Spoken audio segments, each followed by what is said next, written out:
خلفيه عن نفسي، ادي نفسي عن الشركه. 5 4 3 2 1.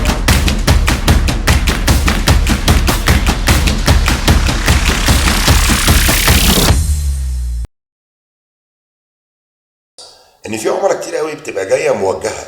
يعني العميل بيجي يقول والله انا عندي المنتج الفلاني وعايز اعمل حمله اعلانيه على الفيسبوك.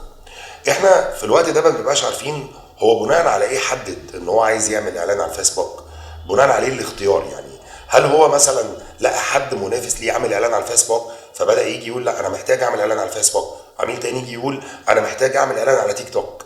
في الوقت ده احنا بنحاول على قد ما نقدر ان احنا نعرف ايه اسباب العميل انه عايز يعمل اعلان على المنصه دي تحديدا. لان خلي بالك وانت بتعمل اعلان انت في الاول والاخر هدفك الرئيسي انك تبيع المنتج بتاعك او تظهره للجمهور بتاعك. فبالتالي ما بيبقاش قصدك انك تعمل اعلان على الفيسبوك تحديدا. في الوقت ده لو انت بتدي مساحه لشركه اوت اوف ذا بوكس او لشركه الميديا بتاعتك او شركه تسويق الكتروني، هي بتبقى الافضل انها هي اللي تختار لك المنصه بتاعتك.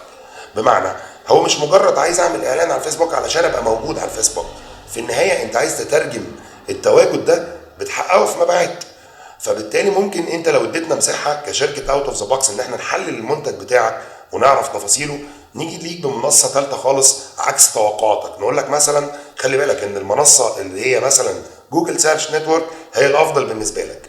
بناء عليه احنا كمان بنحدد ده طبعا بناء على الخبره بتاعتنا، واحنا بقالنا اكتر من 10 سنين في السوق ده اولا، فاكيد اشتغلنا المنتجات مشابهه او منافسه ليك. البند الثاني بناء على دراستنا للباير بيرسونا والاودينس، سواء كان على التيك توك على الفيسبوك على جوجل، بنبقى دايما عندنا اسم المنصه ما بيفرقش كتير. اكتر ما بيفرق معانا كشركه اوت اوف ذا بوكس اللي موجودين على المنصه دي سنهم ايه، عاداتهم ايه، اهتماماتهم ايه. فبالتالي نقدر نرشح ليك المنصه الافضل اللي تحقق في النهايه هدفك وهدفنا وهي زياده مبيعات.